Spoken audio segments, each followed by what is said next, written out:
Hello everyone, एक बार फिर से स्वागत है आपका इस चैनल में। और आज हम लोग देखेंगे तीसरा थर्मोडायनेमिक पोटेंशियल, वो है एंथैल्पी।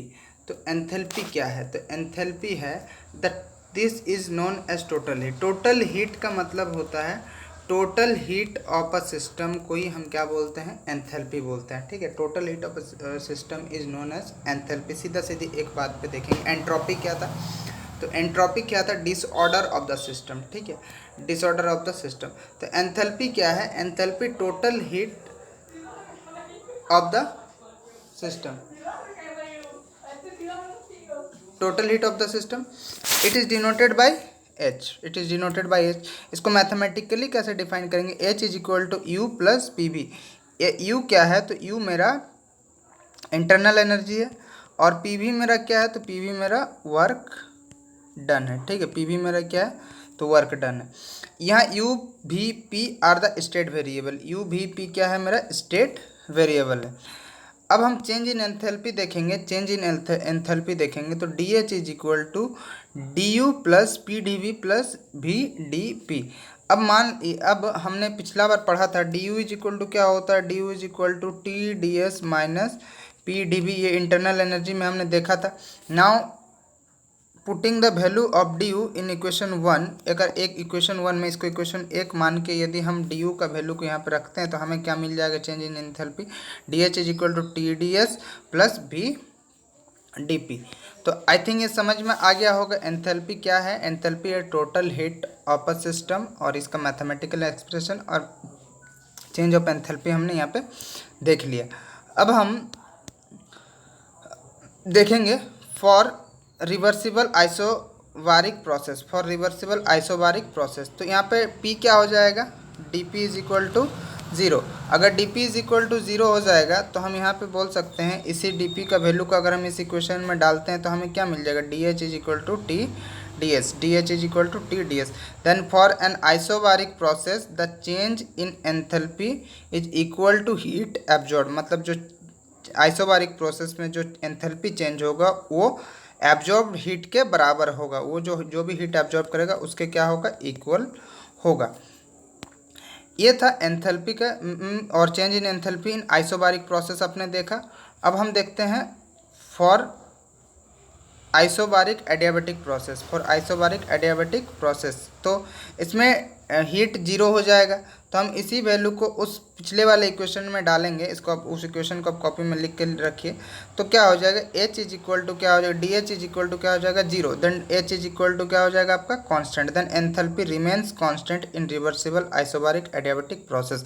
ये ऑब्जेक्टिव में पूछ सकता है कि एंथैल्पी कब कांस्टेंट होता है? तो आइसोबारिक एडियाबेटिक प्रोसेस में एंथैल्पी कांस्टेंट होता है। ठीक है, आई थिंक समझ में आया होगा।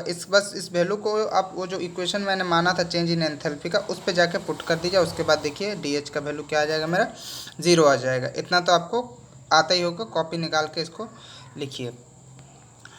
अब हम देखते हैं गिब्स फंक्शन। ये अगला, ये एंथैल्पी समझ में आएगा, बहुत छोटा सा टॉपिक था, सीधा सीधी बात है।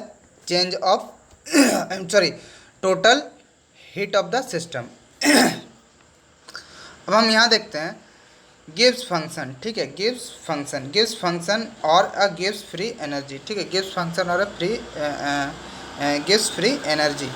ये अगला थर्मोडायनेमिक पोटेंशियल है। तो Gibbs function G was called a ध्रुवम and the thermodynamic potential at a constant pressure.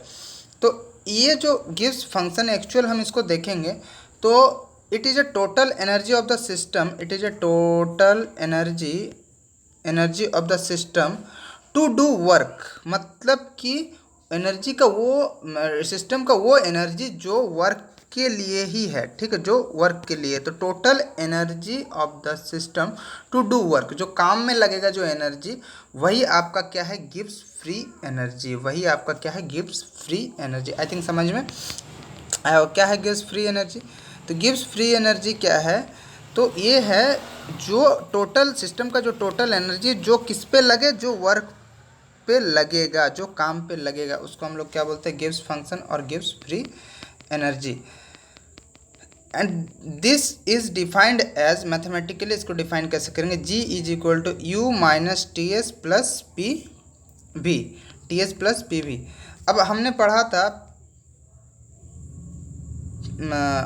था किस पे,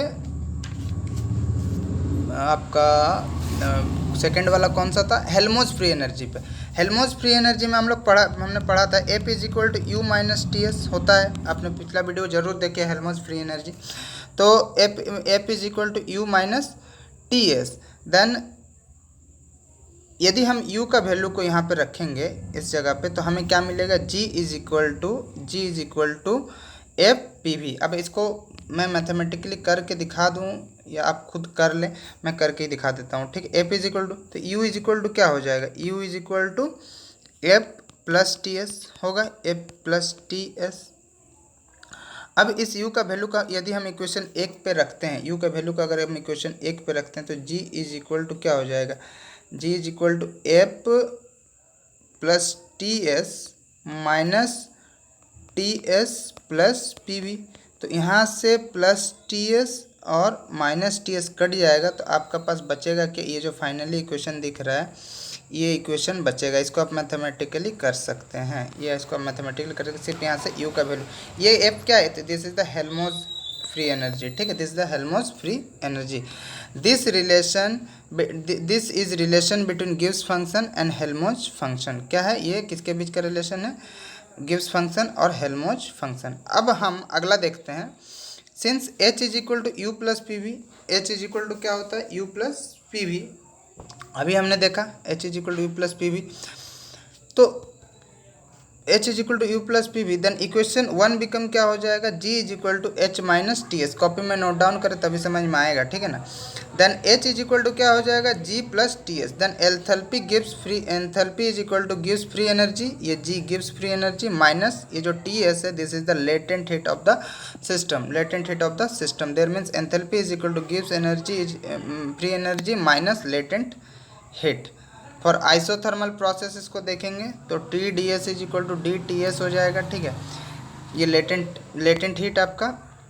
और आइसोबारिक प्रोसेस में हम देखेंगे तो यहाँ पे जी क्या होगा, कांस्टेंट होगा। कैसे होगा ये आपको पता होना चाहिए, इतना अब तो मैं थोड़ा सा फास्ट भागूंगा क्योंकि इतना आपको पता होना चाहिए।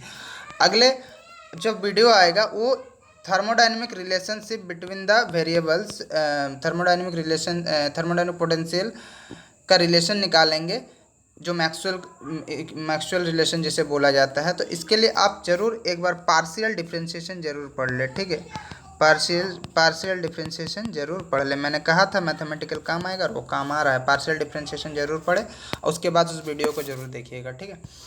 तो कैसा लगा वीडियो जरूर कमेंट करें, और कौन कौन एसएससी का फॉर्म फिल कर दिया है वो जरूर नीचे कमेंट बॉक्स में कमेंट करें, ठीक है। Thank you for watching this video कैसा लगा वो कमेंट भी ज़रूर करें, तब तो मुझे पता चलेगा कि मैं क्या इम्प्रूव करूँगा या नहीं करूँगा, ठीक है।